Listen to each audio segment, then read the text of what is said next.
आने वाले समय में एक ऐसा गठबंधन बनेगा जिससे यूपी में ही नहीं, देश के हर एक प्रदेश में सरकार तो बसपा की ही बनेगी या फिर बहुजन समाज की सरकार बनेगी, फिर वो चाहे कोई भी नेता क्यों ना हो। और आज इन बहुजन समाज की श्रेणी में मैं असादुद्दीन ओवैसी को भी शामिल करने जा रहा हूं। दोस्तों, आज की सबसे बड़ी खबर है जिस पर हम बातचीत करने वाले हैं। और आपको बता दें, आज यदि ये पूरा वीडियो वायरल हो जाती है तो यकीन माने इस वीडियो के आधार पर गठबंधन भी हो सकता है। साथियों, जहां हम बात करते हैं समानता, बंधुता और इस देश के अखंडता की, तो हम क्यों ना बात करें बौद्धता की, जो बौद्ध धर्म को मानते हों और बौद्ध के रीति रिवाजों से काम करते हों। साथियों, इसमें कुछ नाम हैं जैसे स्वामी प्रसाद मौर्य और ओपी राजभर और मायावती जी, जयप्रकाश सिंह, राजरत्न अंबेडकर, प्रकाश राज अंबेडकर, आकाश आनंद और चंद्रशेखर आज़ाद, मंजीत सिंह नौटियाल। ये वो नाम हैं यूपी के जिनका यूपी में ही नहीं, भारत के कई प्रदेशों में बोलबाला है। बहन मायावती जी का तो राष्ट्रीय लेवल के नेता हैं।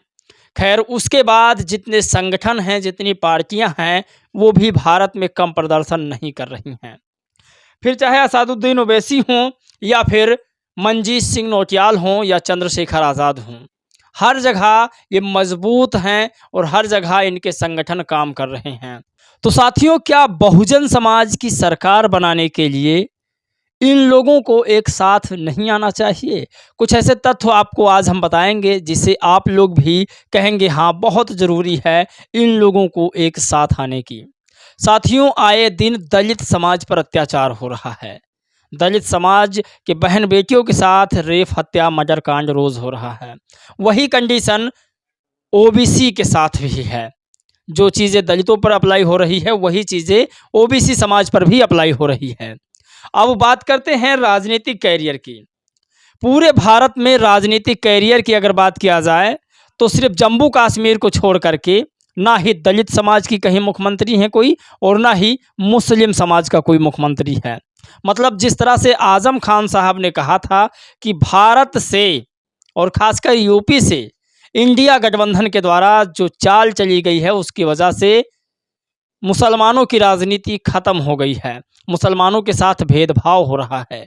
ठीक उसी तरीक़ा से आज दलित समाज भी कई टुकड़ों में बट करके अपने आप को नेता मान करके अलग अलग बिखराव करके दलितों की राजनीति को समाप्त कर दिया है। मैं बिल्कुल सही कह रहा हूँ। और उन लोगों की भी राजनीति समाप्त हो गई है इस देश में जो समानता की बात करते हैं, बौद्ध धर्म की बात करते हैं। बात स्वामी प्रसाद मौर्य की ही देख लिया जाए। स्वामी प्रसाद मौर्य बात करते हैं बौद्ध धर्म की और आज राजनीति में शून्य हैं। और जयप्रकाश सिंह जी या फिर प्रकाश अंबेडकर जी, राजरत्न अंबेडकर जी हों या भारत के वो तमाम दलित समाज जो अपने आप को अंबेडकराइट नेता समझते हैं, लेकिन राजनीतिक कैरियर में उनका ग्राफ जो है वो बिल्कुल शून्य है। आप जानना नहीं चाहेंगे कि ये लोग सत्ता में क्यों नहीं आना चाहते हैं? आपको बताएंगे हम साथियों। लेकिन सबसे पहले आपको बता दें कि जयप्रकाश सिंह बसपा के पूर्व नेशनल कोऑर्डिनेटर हैं। इनको दोबारा बसपा में शामिल नहीं किया गया है। बसपा में भले ही एक मुहिम चलाई गई थी कि पुराने नेताओं को वापस किया जाए और वापस हो भी रहे हैं, लेकिन जयप्रकाश सिंह को अभी वापस नहीं लिया गया है। ये काफ़ी दुख का विषय है क्योंकि मायावती जी का मिशन है अंबेडकर साहब को घर घर पहुंचाना, और प्रकाश अंबेडकर का भी मिशन है बाबा साहेब को घर घर पहुंचाना, और चंद्रशेखर आज़ाद, मंजीत सिंह नौटियाल, ये सभी लोग दलितों की लड़ाई सड़कों पर लड़ रहे हैं। ये दौर कुछ और था जब बहन जी की सरकार बन जाती थी। अब उन्हीं के समाज के तमाम लड़के अलग अलग पार्टी बना लिए हैं, अलग अलग संगठन बना लिए हैं, अलग अलग अपनी अपनी विचारधारा लेकर चल रहे हैं। भले ही वो बाबा साहब को मानते हों, लेकिन उनकी विचारधारा अलग है। अगर हम सबको मिला करके एक गठबंधन तैयार करें। जिस तरह से ओबीसी, संवर ओबीसी और संवर समाज के लोगों ने इंडिया गठबंधन बनाया कांग्रेस के साथ मिलकर, और उधर बीजेपी ने एनडीए गठबंधन बनाया, तो क्या इधर दलित, मुस्लिम और बहुजन मिलकर के, ओबीसी जिन्हें राजनीतिक भागीदारी नहीं मिल रही है, वो लोग यदि मिल करके एक ऐसा गठबंधन का निर्माण करें जिससे इन मनुवादी सामंतवादी को हराया जा सके, तो क्या ऐसा नहीं हो सकता है? साथियों, आपको बता दें कि मनजीत सिंह नौटियाल चाहते हैं कि देश में समता मूलक समाज बने और इस देश में भाईचारा बना रहे, और वही हाल चंद्रशेखर का भी है। और आपको बता दें, मायावती जी ने हमेशा बिना वोट की राजनीति किए, लोगों की बचाव में सारे विपक्षियों पर टूट पड़ती हैं, और जो गलत करते हैं उन पर भी वो लिख देती हैं, बोल देती हैं।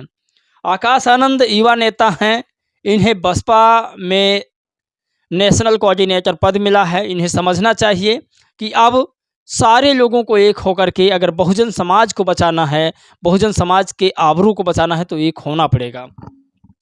खैर, ओवैसी साहब को भी इसमें शामिल किया जाना चाहिए, क्योंकि मुसलमानों की राजनीति ख़त्म हो रही है। जिस तरह से दलितों को अछूत समझा जाता है, उसी तरह मुसलमान को राजनीति का अछूत समझा जा रहा है। ये खबर मुझे पता है पूरे देश में फैलेगी, इस खबर को पता है पूरे देश में फैलेगी, इसीलिए मैं मुसलमानों की बात बहुत ही धरातल तरीके से कर रहा हूँ। क्योंकि आज़म खान साहब ने जेल से नोटिस भी भेजा था, एक संदेश भेजा था कि जो इंडिया ब्लॉक है उसने मुसलमानों की राजनीति ख़त्म कर दी है। अब मुसलमानों की राजनीति होती, मुसलमान मुख्यमंत्री होते इस देश में, तो उनके हक और अधिकार की आवाज़ संसद भवन में गूंजती, सदन में गूंजती, लेकिन नहीं है। अफसोस इस बात का है। तो असदुद्दीन ओवैसी राजनीति चाहते हैं, मुसलमानों की राजनीति चाहते हैं, इनको साथ लेना चाहिए था। मायावती जी चाहती हैं कि दलित, पिछड़े, आदिवासी, मुस्लिम समाज पर अत्याचार न हो, मेन लीडर इनको बनाना चाहिए था। चंद्रशेखर आज़ाद सांसद हैं, इन्हें पता है दुख दर्द दलित, पिछड़े, आदिवासी, मुसलमानों का, इन्हें अच्छे खासे पोस्ट देने चाहिए थे, और सभी को मिल कर के एक ऐसे गठबंधन का निर्माण करना चाहिए था जो इस देश को चला सके। और मुझे पूरा यकीन है बाबा साहब का यही सपना था, मुझे पूरा यकीन है कि बाबा साहब का यही सपना था कि दलित, पिछड़ा, मुस्लिम ही इस देश का शासक बने। वो मुस्लिम जो अल्पसंख्यक है, जो सताया गया है, जिसको राजनीति से दूर रखा गया है, वो दलित समाज, वो पिछड़ा समाज जिसको शैक्षणिक, राजनीतिक व आर्थिक तौर पर दूर रखा गया है। बाबा साहब का यही सपना था, जो सम्राट अशोक का सपना था, जो भगवान बुद्ध का सपना था, फूले साहू पेरियार का सपना था, और वही सपना बहन मायावती जी का भी है। तो क्या इस देश के मनुवादी, सामंतवादी राजनीति से ऊपर उठ करके दलित, पिछड़े, आदिवासी के नेता एक हो करके गठबंधन नहीं कर सकते हैं? आपको बता दें, इन गठबंधन में मनजीत सिंह नौटियाल, चंद्रशेखर, मायावती जी, आकाश आनंद, स्वामी प्रसाद मौर्य जी, जयप्रकाश सिंह और राजरतन अंबेडकर जी हैं, प्रकाश अंबेडकर जी हैं, ओवैसी जी हैं, और भी जो बौद्ध धर्म को मानने वाले लोग हैं, मनुवाद से दूर रहना चाहते हैं, सामंतवाद से दूर रहना चाहते हैं, इस देश में दलित, पिछड़े, आदिवासियों के ऊपर हुए अत्याचार को नहीं बर्दाश्त करना चाहते हैं, और इस देश में अपनी राजनीतिक भागीदारी लाना चाहते हैं, क्या वो लोग इस गठबंधन में नहीं आ सकते हैं?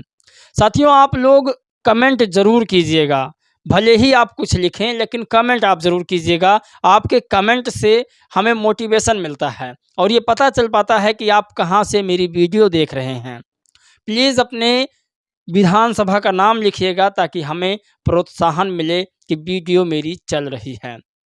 और आप लोग अपनी राय इस बात पर भी देना कि क्या इंडिया और इंडिया के अलावा एक गठबंधन की और ज़रूरत है? साथियों, मैं इस गठबंधन में अखिलेश यादव जी को शामिल कर लेता, लेकिन अखिलेश यादव जी हमेशा उन्हीं लोगों का साथ देते हैं जो मनुवाद से ग्रसित हैं। जैसे कि अभी दिल्ली का चुनाव 2025 में चालू होने वाला है, और उसमें मायावती जी को समर्थन न करके, या फिर बहुजनों की राजनीति को समर्थन न करके, इन्होंने समर्थन किया है आम आदमी पार्टी के नेता अरविंद केजरीवाल जी का। अब किस हिसाब से अरविंद केजरीवाल अंबेडकर साहब को मानते हैं, जब अपनी पार्टी में एक भी दलित समाज को न ही मुख्यमंत्री बनाए हैं ना ही सांसद बनाए हैं, तो किस हिसाब से वो दलितों की पार्टी है, जबकि 2 राज्यों में इनकी सरकार है, 13 राज्यों से ज़्यादा बीजेपी की सरकार है, कहीं दलित मुख्यमंत्री नहीं। 4 राज्यों में कांग्रेस की सरकार है, कहीं भी दलित मुख्यमंत्री नहीं। तो क्या दलितों को आपस में लड़ने से ऊपर उठकर की राजनीति करनी चाहिए या नहीं? जय भीम, नमो बुद्धाय।